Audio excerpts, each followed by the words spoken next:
High বন্ধুরা, অর্চনা kitchen blog নিয়ে চলে এসেছি। আমি আজকে বানাবো চাউমিন। তা চাউমিনটা আমি কেমন করে বানাই দেখতে থাকুন। দোকানের চাউমিন তো খেয়েছেন আপনারা, এরকমভাবে বানিয়ে খেয়ে দেখবেন চাউমিনটা কত সুন্দর লাগবে। দোকানের থেকে খুবই ভালো লাগবে, খুবই সুস্বাদু লাগবে খেতে। এমনভাবে বানিয়ে খাবেন, খুব সুন্দর লাগবে খেতে চাউমিনটা। তা আমার আলুটা ভাজা ভাজা হয়ে গেছে। তা ভিডিওটা পুরোটা দেখতে থাকো কেমন করে আমি বানাই। দেখো আলুটা ভাজা ভাজা হয়ে গেছে। এবার খুব আলুটা ছোট ছোট করে কেটে নিয়েছি, বিন কড়াইটা ছোট ছোট করে কেটে নিয়েছি। এবার ভাজা করছি, কত সুন্দর দেখো আমার ভাজা ভাজাটা হয়ে গেছে। এবার আমি নামিয়ে নেব। তারপরে ডিমটা এবার আমি ডিম ভেঙে নিচ্ছি। ডিমগুলোও আলাদা করে আমি ডিমটা ভালো করে ফাটিয়ে নিয়েছি, নিয়ে এবার ডিমটা আলাদা ভেজে নেব। ডিমটাও খুব সুন্দর করে ভেজে নেব। নিয়ে চাউমিনটা ইয়ে করবো। ডিমটা ভালো করে ভেজে নিই, খুব ভালো করে ভেজে নিতে হবে, লাল লাল করে উল্টে উল্টে ভেজে নিতে হবে। এবার আমরা চাউমিনটা তো ঘরে বানাই, এবার আমরা সবাই খাওয়ার জন্য ইয়ে করি। একটু বেশি পরিমাণে চাউমিন করে ইয়ে করেছি, কতটা আলু ভেজেছি তো দেখেছো আগে। তাই এখন ডিমটা ভেজেও নিচ্ছি। ডিমটা খুব সুন্দর করে ঝুড়ো ঝুড়ো করে নেব খুন্তি দিয়ে, কেটে কেটে। হ্যাঁ, খুব সুন্দর করে ইয়ে করে নিচ্ছি, মানে ঝুড়ো ঝুড়ো করে নিয়েছি। এবার ভাজা হয়ে গেছে, ডিমটাও তুলে নিলাম, ভাজা রেখে দিলাম। আলুর পাশে ডিমটাও রেখে দিলাম। এবার পেঁয়াজ দিলাম।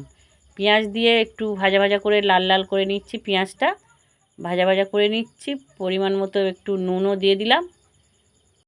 হ্যাঁ, পরিমাণ মতো তো তেল দিয়েছি, একটু বেশি তেল লাগে চাউমিন বানাতে গেলে।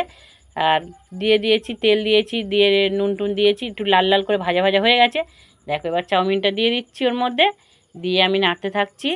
চাউমিনটা কত সুন্দর কালারটা আসছে, দেখো চাউমিনটা কত সুন্দর লাগছে। দেখো এরকম দোকান চাউমিন যে আলু বিন কড়াই যে ভেজে রেখেছিলাম ওগুলো সব দিয়ে দিয়েছি, সব কিছু দিয়ে দিয়েছি। দিয়ে দেওয়ার পরে দেখো কত সুন্দর লাগছে। দেখো এরকমভাবে বানিয়ে খাবে, খুব সুন্দর লাগবে খেতে। দোকানের থেকে দোকানের চাউমিন ফেল হয়ে যাবে, ঘরে বানিয়ে খাবে, খুবই ভালো লাগবে খেতে। আমি তো অল্প করে সস দিয়ে দিলাম। এবার খাওয়ার সময় যার যেরকম লাগবে, বেশি কম লাগবে সে সেরকম দিয়েই খাবে।